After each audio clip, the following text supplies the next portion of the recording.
നമസ്കാരം. എൻ്റെ പേരെന്താ? പോൾ. ജ്യോതികുമാർ അല്ലേ?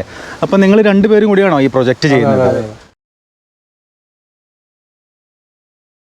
അപ്പോൾ പോളട്ടാ, നിങ്ങളുടെ പ്രൊജക്റ്റിനെ പറ്റി ഒന്ന് പറയാൻ പറ്റുമോ? അതായത് നമ്മുടെ ഈ വിൻഡ് ടർബൈൻ, എസ്പെഷ്യലി ഇത് കോർലെസ് വിൻഡ് ഇതാണ് ടർബൈനാണ് എന്ന് പറഞ്ഞു കഴിഞ്ഞാൽ എയർ കോർ അയണില്ല. അപ്പോൾ അതിന് high efficiency, dual rotor, magnet rotor. സാധാരണ ഈ റേഡിയൽ ഫ്ലെക്സിലൊക്കെ വരുന്നത് എന്ന് വെച്ച് കഴിഞ്ഞാൽ വൺ സൈഡ് മാത്രമേ മാഗ്നറ്റ് വരുള്ളൂ. ഇതിനകത്തൊരു ഡ്യുവലാണ്, രണ്ട് സൈഡിലും മാഗ്നറ്റ്. അപ്പോൾ അതുകൊണ്ട് ഹൈ എഫിഷ്യൻസി മെഷീൻ അത് ആണ് അതിൻ്റെ പ്രത്യേകത. പിന്നെ ഇത് ഇപ്പം വളരെ ചെറിയ റേഡിയസിൽ നമ്മൾ ഇത്രയും പവർ കൂടി 5 കിലോ വാട്ടിൻ്റെ മെഷീൻ ചെയ്യണത്. അങ്ങനെ ഇപ്പോൾ ഒരാളും ചെയ്യില്ല, ചൈന വരെ ചെയ്യില്ല ഇത്രയും ചെറിയ മെഷീനിൽ ഇത്രയും ഔട്ട്പുട്ട്, ഇത്രയും പവറുള്ള മെഷീൻ. മനസ്സിലായില്ലേ? പിന്നെ എന്ന് പറഞ്ഞു കഴിഞ്ഞാൽ നമ്മൾ മെഷീനുകളെല്ലാത്തിനും ഈ പറഞ്ഞ മാതിരി മിനിമം 5 മീറ്റർ പെർ സെക്കൻഡ് വേണം വർക്കിങ്ങിന്.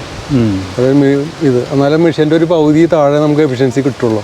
പിന്നെ അതിൽ എബോവിൽ കിട്ടുകയാണെങ്കിൽ കുഴപ്പമില്ല, നല്ല ഔട്ട്പുട്ട് കിട്ടും. ഈ 5 മീറ്റർ പെർ സെക്കൻഡ് എന്ന് പറയുമ്പോൾ അത് കാറ്റിൻ്റെ സ്പീഡാണോ?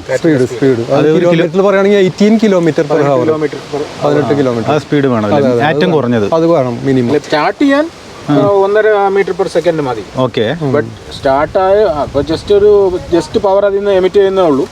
പക്ഷെ നമുക്ക് എന്തെങ്കിലും ഉപയോഗപ്പെടുത്താനുള്ള പവർ എന്ന് പറയുമ്പോൾ 5 മീറ്റർ പെർ സെക്കൻഡിലോ അതിന് മുകളിലോട്ടോ വേണം. ഈ മെഷീൻ വേറൊരു പ്രത്യേകത എന്ന് വെച്ച് കഴിഞ്ഞാൽ ഇതിന് ഇനീഷ്യലി ഫ്രിക്ഷൻ ഉണ്ടാവില്ല. മനസ്സിലായില്ലേ? അതാണ് വേറൊരു പ്രത്യേകത. ഇനീഷ്യൽ സ്റ്റാർട്ടിങ്ങിന് അതാണ് ഇത്രയും കുറവ് കാരണം ഈ കാറ്റിൽ ഇനീഷ്യൽ സ്റ്റാർട്ട് എടുക്കുന്നത്. ഫ്രിക്ഷൻ 0 ഫ്രിക്ഷനാണ് എന്ന് പറഞ്ഞു കഴിഞ്ഞാൽ കോറില്ലാത്തതുകൊണ്ട് പിടിക്കില്ല മാഗ്നറ്റ്. ആണ് അതിൻ്റെ പ്രത്യേകത. ഈസി ആയിട്ട് സ്റ്റാർട്ട് ആവും. അതെ. ഈ വർക്കിംഗ് എല്ലാ ടർബൈനും ഒരേപോലെ തന്നെയാണ് ഔട്ട്പുട്ട്. അതിന് എല്ലാത്തിനും ഒരേപോലത്തെ ഫ്രിക്ഷൻ തന്നെ വരും, അതിൽ മാറ്റുന്നില്ല. അതാണ് ഞാൻ പറഞ്ഞത് 5 മീറ്റർ പെർ സെക്കൻഡ് മിനിമം വേണമെന്ന് പറഞ്ഞതിൻ്റെ കാര്യം. അതിൽ എബോവിൽ വന്നാൽ അത്രയും നല്ലത്. അത് കിട്ടാൻ ബുദ്ധിമുട്ടാണ്, നമ്മുടെ നാട്ടിൻ പ്രദേശത്ത് അതിലും കിട്ടില്ല. ഇവിടെ കിട്ടുന്ന പറഞ്ഞാൽ എപ്പോഴും ഹൈ റേഞ്ചിലായിരിക്കും, നല്ല 10-12 മീറ്റർ പെർ സെക്കൻഡ് കിട്ടും. പക്ഷെ നമ്മുടെ ഈ കോസ്റ്റൽ ഏരിയയിലൊന്നും കിട്ടാൻ പോകില്ല. കോസ്റ്റൽ ഏരിയയിലൊക്കെ മാക്സിമം ഈ 5 ഇഞ്ചിൽ മേലെ കിട്ടില്ല. പിന്നെ വേറൊരു കാര്യം കൂടി പറയാനുള്ളതെന്ന് വെച്ചാലേ, ഇതിനെ സംബന്ധിച്ച് 0 മെയിൻ്റനൻസാണ് ഈ മെഷീനെ സംബന്ധിച്ച്. അതിൻ്റെ കാരണം എന്താണെന്ന് വെച്ച് കഴിഞ്ഞാൽ ഇതിൻ്റെ കംപ്ലീറ്റ് സീൽഡാണ്. അതായത് മാഗ്നറ്റ് ഫൈബർ സീൽഡാണ്, കോയിൽ ഫൈബർ സീൽഡാണ്. പിന്നെ ബെയറിംഗ് എന്ന് പറഞ്ഞു കഴിഞ്ഞാൽ ടാപ്പർ റോൾ ബെയറിംഗ് ഉപയോഗിക്കണം. അതായത് വണ്ടികൾക്കൊക്കെ ഉപയോഗിക്കുന്ന ബെയറിംഗ്, ടാപ്പർ റോൾ ബെയറിംഗ്. അത് വാട്ടർ സീല്, രണ്ട് ബെയറിംഗ് വരും. അത് രണ്ടും വാട്ടർ സീലാണ്. അപ്പോൾ വെള്ളം കിടക്കില്ല. അത് ജനറേറ്റർ എന്ന് പറഞ്ഞാൽ IP70 എങ്കിലും റേറ്റിംഗ് കിട്ടാത്ത വിധത്തിലുള്ള ഇതിലാണ് ചെയ്തിരിക്കുന്നത്. അത്രയ്ക്ക് പ്രൂഫ്, ഡസ്റ്റ് പോലും കയറത്തില്ല. മനസ്സിലായില്ലേ? അപ്പോൾ ഇത് കണ്ടിന്യൂസ് തിരിയുന്നതിനെ കൊണ്ട് ലൂബ്രിക്കേഷൻ്റെ ആവശ്യമില്ലെന്ന് പറയുന്നത് ഒന്നും വരുന്നില്ല. അതേപോലെ നിങ്ങൾ ഇതിന് വാറണ്ടി അങ്ങനെ എന്തെങ്കിലും കൊടുക്കുന്നുണ്ട്? 2 വർഷത്തെ വാറണ്ടി കൊടുക്കുന്നുണ്ട്. 2 വർഷത്തെ വാറണ്ടി കൊടുക്കുന്നുണ്ട് അല്ലേ? 25 വർഷം ലൈഫ്. 25 വർഷം ലൈഫ്. അപ്പോൾ നമുക്കിപ്പോൾ ഫോർ എക്സാമ്പിൾ എനിക്കിത് വേണമെന്ന് വെക്കുക. അപ്പോൾ ഞാനിപ്പോൾ കോസ്റ്റൽ ഏരിയയിലാണ് താമസിക്കുന്നത്, കോഴിക്കോട് വെസ്റ്റിൽ ആ ഭാഗത്ത്.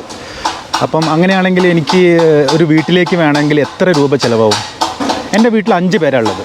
അങ്ങനെയല്ല, നമ്മൾ എത്ര അവിടെ റിക്വയർമെൻറ്റ് വരുന്നതനുസരിച്ച് അതനുസരിച്ചുള്ള മെഷീനെ നമ്മൾ പ്രൊവൈഡ് ചെയ്യുക. ഓക്കെ. അപ്പോൾ അത് നിങ്ങളുടെ വീട്ടിൽ എത്രയാണ് വരേണ്ടതെന്നുള്ളത് നിങ്ങൾക്കെല്ലാം അറിയുള്ളൂ. അതെ. അത് നിങ്ങൾ പറഞ്ഞാൽ നമ്മളതനുസരിച്ചുള്ള മെഷീൻ പറയും, കോട്ട് തരും. ഓരോ സൈറ്റും ഡിഫറെൻ്റ് ആണ്. അതെ. എൻ്റെ ചിലടത്ത് കൂടുതൽ ഹൈറ്റ് വേണം, ചിലടത്ത് ഹൈറ്റ് കുറച്ച് മതി, കപ്പാസിറ്റി അങ്ങനെ ഓരോന്നും ഡിഫർ ആവുന്നതുകൊണ്ട് നമുക്ക് കറക്റ്റ് ഓരോ സൈറ്റും ഡിഫർ ആയിരിക്കും. ഓക്കെ. അപ്പോൾ കറക്റ്റ് ഒരു റേറ്റ് നിങ്ങൾക്ക് പറയാൻ പറ്റില്ല. ആ പോളട്ടെ, ഇതെന്താ സംഭവം ശരിക്കും? ഇതാണ് ഇതിൻ്റെ ജനറേറ്റർ വരുന്നത്. ജനറേറ്റർ ആണല്ലേ? ഇതിൻ്റെ ടെക്നിക്കൽ ഇതൊന്ന് പറയുമോ? ഇത് ആക്സിൽ ഫ്ലക്സ് ജനറേറ്റർ, കോർലെസ് അല്ലേ? അതിന്റെ പവറും കാര്യങ്ങളൊക്കെ? Power 3 kilo watt. 3 kilo watt, 48 volt, 3 kilo watt. 3 kilo watt അല്ലേ? അതേപോലെ തന്നെ അവിടെ എന്തൊക്കെയുള്ളത്? ഇത് അതിന്റെ ചാർജ് കൺട്രോളർ.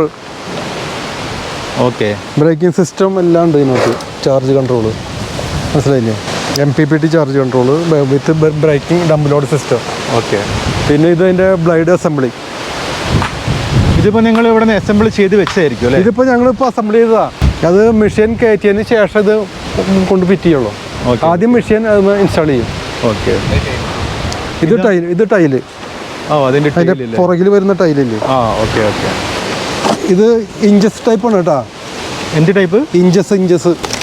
ഇഞ്ചസ് ടൈപ്പ് എന്ന് പറഞ്ഞാൽ എന്താ?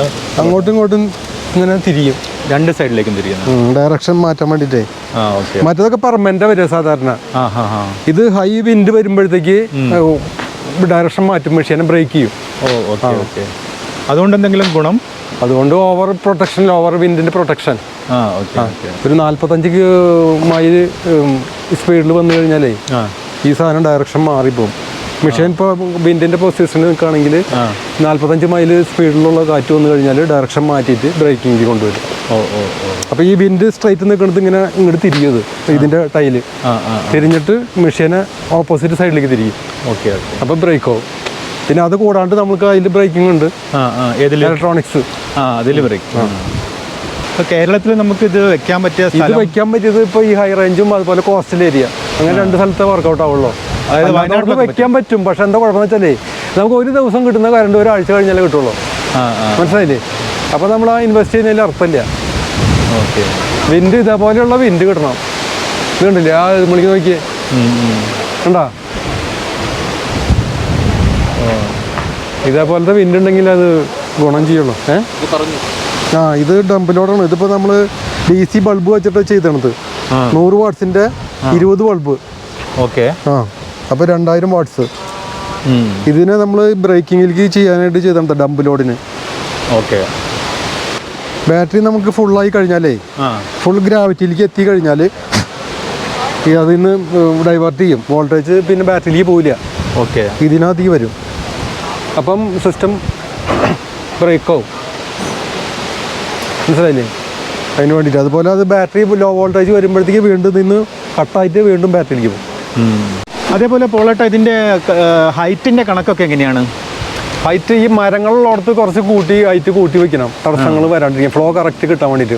ഇപ്പം മരങ്ങളൊന്നും ഇല്ലെങ്കിൽ നമുക്ക് വളരെ കുറച്ച് ഹൈറ്റ് വെച്ചാൽ മതി. കുറച്ച് ഹൈറ്റ് മതി, 20 അടി ഒക്കെ വെച്ചാൽ മതി. പിന്നെ റൂഫ് ടോപ്പിൽ വയ്ക്കുകയാണെങ്കിൽ ഒരു 15 അടിയൊക്കെ മതി. വീടിൻ്റെ മുകളിൽ വയ്ക്കുകയാണെങ്കിൽ അത് ഹൈറ്റിൻ്റെ ആവശ്യം വരുന്നില്ല. അതേപോലെ ഈ പങ്കല്ലേ ഇതിന്റെ ചിറക്, അതിന് എന്തെങ്കിലും സൈസിന്റെ കണക്കുണ്ട്? അത് ഓരോ മെഷീനും ഓരോ ഡയമീറ്ററാണ്, ലെങ്ത്തിൽ വ്യത്യാസം വരും. അതായത് 3 കിലോമീറ്ററിന് ഇത്ര, 5 കിലോമീറ്ററിന് വ്യത്യാസമുണ്ട്, 10 കിലോ വാട്ടിന് വ്യത്യാസമുണ്ട്. അങ്ങനെ ഡിഫറെൻറ്റ് ടൈപ്പാണ് അതിൻ്റെ ഇതിൻ്റെ ബ്ലേഡിൻ്റെ സൈസ് വരുന്ന ഡയമീറ്റർ. ഇതിപ്പോൾ എത്ര ഡയമീറ്ററാണ്? ഇതിപ്പോൾ ഒരു 2 മീറ്റർ ഉണ്ടാവും. ഈ 2 മീറ്റർ എന്ന് പറയുന്ന ഒരു ബ്ലേഡിൻ്റെ ലെങ്ത് അല്ലേ? അതെ. അപ്പോൾ 2ഉം മറ്റേ 3 വരുമ്പോഴത്തേക്ക് അതിൻ്റെ ഡയമീറ്റർ വ്യത്യാസം വരില്ലോ. അപ്പോൾ 2, 2, 4 അങ്ങനെ വരും. നമുക്കൊന്ന് നടന്നാലോ? നിങ്ങൾ അതേപോലെ തന്നെ ഇപ്പോൾ ഇന്ത്യക്ക് പുറത്തോ അല്ലെങ്കിൽ അങ്ങനെ എന്തെങ്കിലും പുറത്തേക്കുള്ള പ്രൊജക്ട്സ് ചെയ്യുന്നുണ്ടോ, അല്ലെങ്കിൽ നമ്മളെ ഇന്ത്യയിൽ മാത്രമാണോ? ഇപ്പോൾ നമ്മൾ പോളേട്ടൻ UAE റാസൽ ഖൈമയിൽ ഒരു വിൻഡ് മിൽ ഇൻസ്റ്റാൾ ചെയ്തിട്ട് വന്നിരിക്കുകയാണ്. വേറെ 1-2 എൻക്വയറിയും കൂടെ ഉണ്ട് അവിടെ. പക്ഷെ ഇപ്പോഴത്തെ ഇവിടുത്തെ ഒരു ഇത് കമ്മിറ്റ്മെന്റ്സ് കംപ്ലീറ്റ് ചെയ്തിട്ട് പോകാന്നുള്ളതാണ് നമ്മൾ പറഞ്ഞു വെച്ചിരിക്കുന്നത്. ഇപ്പം നമ്മൾ ചെയ്യുന്ന പ്രൊജക്റ്റ് എവിടെയാണ് ആക്ച്വലി സ്ഥലം? ഇത് കറക്റ്റ് എവിടെയാണ്? ഇത് ഇടുക്കി ജില്ലയിലെ ശാന്തമ്പാറ എന്ന് പറയുന്ന സ്ഥലത്താണ്. അതിമനോഹരമായ പ്രകൃതി സൗന്ദര്യമുള്ളൊരു സ്ഥലമാണ്. ഇവിടെ കാറ്റും അതുപോലെ തന്നെ വളരെ ശക്തമായ കാറ്റാണ്. നമ്മളിന്നിപ്പോൾ കഴിഞ്ഞ ദിവസം വന്ന് ടെസ്റ്റ് ചെയ്തിരുന്നു. ഇന്നിപ്പോൾ കിട്ടിയത് 50 കിലോമീറ്റർ/ഹവറിന് മേളിൽ കാറ്റുണ്ടായിരുന്നു. അപ്പോൾ നമ്മൾ പ്രതീക്ഷിച്ചെന്നും ഒരുപാട് കൂടുതലാണ് കാറ്റ്. അതുകൊണ്ട് അതുപോലെ തന്നെ ആയിരിക്കും വൈദ്യുതി ഉൽപ്പാദനവും അതുപോലെ തൃപ്തികരമായിരിക്കും. ഇതെങ്ങനെ ടെസ്റ്റ് ചെയ്യുന്ന, എത്ര സ്പീഡ് ഉണ്ടോ എന്നുള്ളത്? നമ്മൾ അനിമോമീറ്റർ എന്ന് പറഞ്ഞൊരു ഡിവൈസ് ഉണ്ട്, അത് ഞാൻ കാണിച്ചു തരാം. അത് വെച്ചാണ് നമ്മൾ കാറ്റ് അളക്കുന്നത്. അതിൽ കിലോമീറ്റർ/ഹവറും കിട്ടും, മീറ്റർ/സെക്കൻഡും കിട്ടും, മൈൽസ്/ഹവറും കിട്ടും, എല്ലാം കിട്ടും. അപ്പോൾ അതിൽ 5 metre per second or above is the decide one. അതേപോലെ പോളാട്ട ഒരു സംശയം, പലർക്കുള്ള സംശയമാണ്. കാരണം ഇപ്പം 3 കിലോവാട്ടിൻ്റെ ആണല്ലോ നമ്മളിവിടെ യൂസ് ചെയ്തിരിക്കുന്നത്. അപ്പോൾ ശരിക്കും നമുക്ക് ഒരു ദിവസം എത്ര യൂണിറ്റ് കറണ്ട് ഉൽപ്പാദിപ്പിക്കാൻ പറ്റും? നമ്മൾ ഈ കാറ്റ് എങ്ങനെയാണെന്ന് വെച്ച് കഴിഞ്ഞാൽ വേരി ചെയ്ത് വരുന്നത് കോൺസ്റ്റൻ്റ് അല്ല കാറ്റ്. നമ്മൾ ഹൈഡ്രോയിലൊക്കെ ആണെങ്കിൽ നമുക്ക് പറയാം ഇത്ര യൂണിറ്റ് കിട്ടുന്നത് ഉറപ്പായിട്ട് പറയും. കാരണം ഒരേ കോൺസ്റ്റൻ്റ് RPM ഹൈഡ്രോയിൽ വരിക. വിൻഡിൽ അങ്ങനെയല്ല, വേരി ചെയ്ത് വരുന്നതാണ്. അപ്പോൾ ആ വേരി ചെയ്ത് വരുമ്പോഴത്തേക്കും അതനുസരിച്ച് അതിൻ്റെ വോൾട്ടേജ് ഗ്രാഫ് കൂടിയും കുറഞ്ഞ് നിൽക്കും.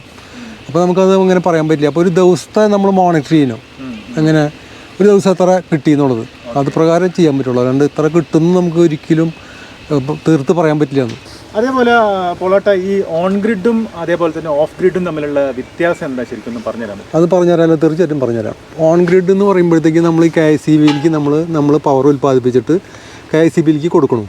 അത് കഴിഞ്ഞിട്ട് അവരെ തിരിച്ച് നമ്മൾ ഇടുന്നു. അതാണ് ഓൺ ഗ്രിഡ് സംവിധാനം. ഓഫ് ഗ്രിഡ് എന്ന് പറയുമ്പോഴത്തേക്കും നമ്മൾ പവർ ഉൽപ്പാദിപ്പിച്ചിട്ട് നമ്മൾ ബാറ്ററിയിൽ സ്റ്റോർ ചെയ്ത് നമ്മൾ ഉപയോഗിക്കുന്നു.